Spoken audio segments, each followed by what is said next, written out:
Économique est important pour la région. Le point sur l'industrie automobile, c'est notre dossier Grand Est de la semaine. Un début d'année tonitruant pour PSA. Après le rachat d'Opel Vauxhall pour plus d'1 milliard d'euros, faisant du groupe le deuxième constructeur européen, la marque au Lyon inaugure début mars un atelier de montage ultra moderne pour assembler les 3008 et surtout la DS7. Et ce n'est qu'un début. Ce sont des opérations de transformation que nous avons engagées ou nous allons engager dans absolument tous nos sites. Nous avons annoncé il n'y a pas très longtemps un plan de transformation important de 200 millions d'euros à Sochaux, par exemple. Pas d'embauche pour autant. Après une dizaine d'années très compliquées, la marque se stabilise.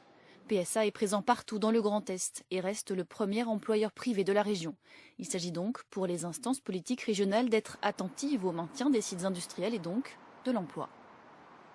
C'est des rencontres régulières qui visent à voir comment nous pouvons soutenir l'industriel, pas pour le plaisir simplement de soutenir, mais parce qu'il y a des sites peut-être à reconvertir, il y a des sites d'innovation à développer, et cela se fait dans un dialogue franc, clair, précis, pour que l'argent public puisse servir à créer de la valeur et à créer des emplois. Le secteur automobile, ce sont 80 000 emplois répartis sur 750 sites dans le Grand Est. Constructeurs, équipementiers, sous-traitants. Nous sommes chez Seva Technologies. Cette entreprise de plasturgie ardennaise d'une quarantaine de salariés fabrique notamment des pièces pour l'absorption acoustique pour une clientèle haut de gamme, Mercedes, Audi ou Maserati. Exigence et performance. Le secteur automobile nous oblige à continuer à investir. Nous sommes d'ailleurs dans un bâtiment logistique que nous avons installé l'année dernière pour avoir une capacité de stockage suffisante de nos produits finis. Également sur la partie projet, nous avons investi dans un logiciel de simulation qui nous permet d'être efficace en phase d'étude.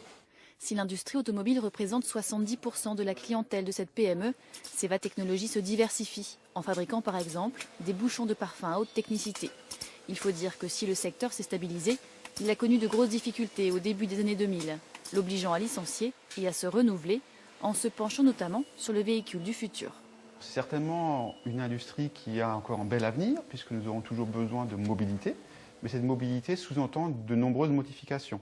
Ça sous-entend d'avoir des véhicules connectés, ça sous-entend d'être capable de produire avec des économies d'échelle plus fortes, ça sous-entend d'être capable de produire en respectant un certain nombre de contraintes environnementales bien plus fortes que dans le passé. Sur le site de Trémery en Lorraine, justement, PSA fabrique des moteurs, près de 2 millions par an. Et d'ici 2019, proposera à ses clients un moteur électrique fabriqué sur place. Ce qu'on constate, c'est qu'ils sont en train d'avoir une approche beaucoup plus avertie de leur usage et en fonction de ça, de choisir les véhicules qui répondent à cet usage. Et à ce titre, on voit qu'il y a une demande pour aller vers des plus petits moteurs, on voit qu'il y a une demande pour aller vers des moteurs qui sont plus propres, qu'ils soient en diesel ou qui soient en génération de type électrique. Pour encourager la recherche, l'État a mis en place des pôles de compétitivité, comme ici à Metz. Materialia travaille notamment sur les matériaux du futur en accompagnant de jeunes entreprises comme l'Institut de recherche technologique M2P. Objectif, rendre plus performantes les lignes de montage et les véhicules à la demande des industriels. Ce qu'il faut savoir, c'est que c'est la deuxième branche qui investit le plus dans le domaine de la recherche et du développement, plus de 5 milliards d'euros à ce niveau-là et à tous les niveaux. Donc à des niveaux très fondamentaux au niveau des matériaux, donc de faire de nouveaux matériaux pour pouvoir alléger les voitures, mais aussi sur l'optimisation et l'amélioration de la productivité des véhicules.